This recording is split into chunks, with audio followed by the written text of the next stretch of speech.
And at this point, we're approximately at 200 feet underneath those mountains. So we are going to Xibalba today. We're going to hell. What's up, Dent family? We are doing our Belize tour slash things we did, and this is cave tubing. Our tour guide was really awesome. We learned a lot of information along the way, and it took about an hour to get to this place, but it was really awesome. The scenery and just learning about the culture of Belize. So this is us actually walking to get our equipment. As you can see, we had to get a helmet, the tube, and the life jacket because it is fairly deep in there and it's dark, y'all. I mean, if you even look in that cave right now, people are in there and it's dark. As you walk down, you kind of get some history of why people are going in this cave, and this was like a ritual spot. And they kind of let you see a little more of what's going on. And look at them lights. They do not have the lights on for no reason. It is dark. At this point, our tour guide was kind of just giving us some information on what we were going to be doing, kind of telling us that we didn't have to worry about any animals because there's no food in there for them to eat, so there's nothing that would grab you from under. I still was kind of like on the fence about it because once you talk about sacrificing, I'm already like, what am I doing here? That ain't where I'm supposed to be. This ain't no horror movie. But for the most part, everybody was having a good time. We were like, we only live once and only in Belize, so we were packing up and getting ready to go. This is our turn. As you can see, I'm like, man, I'm the last one to go. I'm not even playing. I'm wondering why my light ain't working. Everybody light on. I'm scared, but still, you gotta live once, and this was it.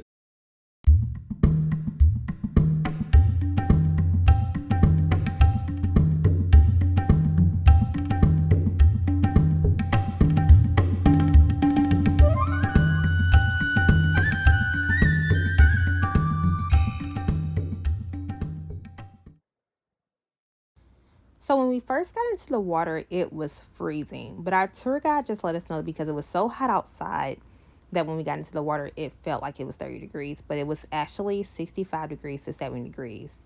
So if the water drips on you from the ceiling, the tour guide said that that was like a sign from the gods that you were being blessed by them. And that's what the Mayans believed. Also, when we kept saying that the water was cold, it was freezing, they kept saying it was refreshing. That's something you'll hear them say over and over again, is that the water is refreshing. They do shine bright like diamonds, but they're not. Otherwise, they wouldn't be there today.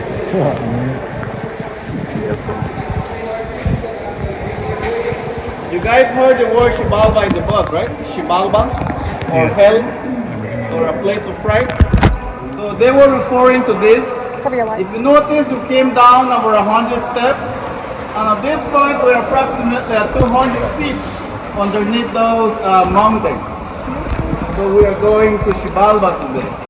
So then, family, today we went to Xibalba, also known as the underworld or a place of fright. So the tour guide said we're going to hell. The Mayans believed that the caves were considered a sacred space for the ancient gods to be worshipped. So here they would perform human sacrifices and also rituals to the gods. It was considered like the place where you could really connect with them in the underworld. So in this cave, it stretches around 9 miles long. And so we were 200 feet underneath the mountains, guys. That's how deep we were. And we had to walk down over 100 steps. So in the caves, there are insect bats, and also he mentioned fruit bats, but the insect bats will fly low because our light attracted mosquitoes, and that was like their food source. So the deepest part of the cave was 25 deep, and that's when we first started walking to get inside our tubes to swim out. It was 25 deep, and then it gets shallow.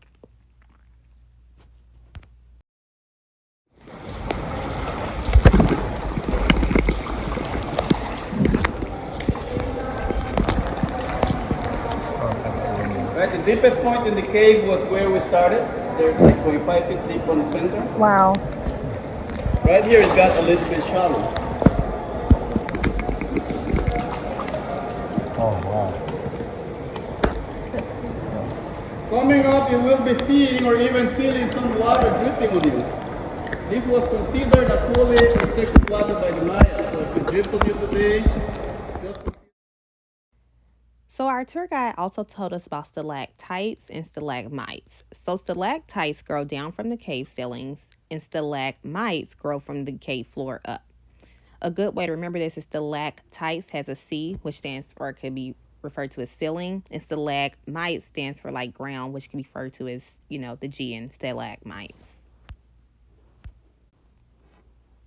Tour guide was also explaining that these caves have not been thoroughly examined, so they're not for sure exactly what can be discovered in these caves or what hasn't been discovered because no one has truly went through it and examined it. You guys familiar with the grinding stone? Yes. The Mayas called it mano, which means hand, and metate, which would be the flat rock at the bottom. The hand part would look something like this. This is not it. This is a river rock. It would be a little bit thicker and rounder. That's how they would grate their corn, their beans, or their cacao seeds for the chocolate drink, right? Someone brought this here. Vámonos. If we get in contact with the formations, we destroy the growing process. But the oils or minerals we might have in the palms of our hands without us noticing, that's what we do, right? Take a look at that one. It's facing upwards. Question is, do you guys believe that's a stalagmite or do you believe it's a stalactite? These are stalagmites.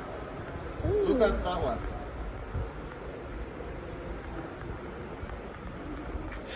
Oh, that ain't the funnest. It's good.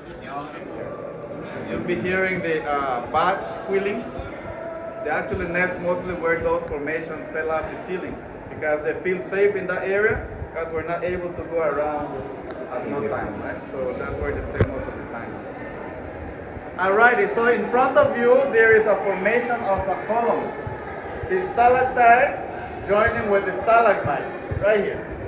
And you clearly see it looks like a frozen waterfall. That's how we name it, a frozen waterfall. Over there we do have some pieces of pots. Like the mold part of the pots. Another one here. That is already calcified onto the formation. If you take a look at it, you can clearly see someone tried to remove it there. Just break like a part of it, so they couldn't get it because it's like calcified already. So this should give you evidence it's been there for a couple hundred of years, right? Yeah. Yeah, man.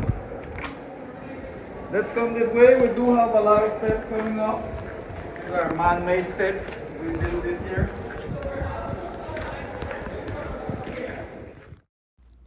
So we weren't able to check out the other part of the cave because some formations of stalactites had failed, and I was totally okay with that because after I seen those bats, I was a little nervous. But this was such a great experience. 10 out of 10. I definitely recommend if you're going to be in Belize to go to Xibalba. And you guys, don't be like me. Don't let the name scare you because this is such a once in a lifetime experience. The price of this was definitely around $100, but it also comes with like a meal, which is so worth it. It's a good way just to explore, relax, and just learn new things. You ready? All right. There you go.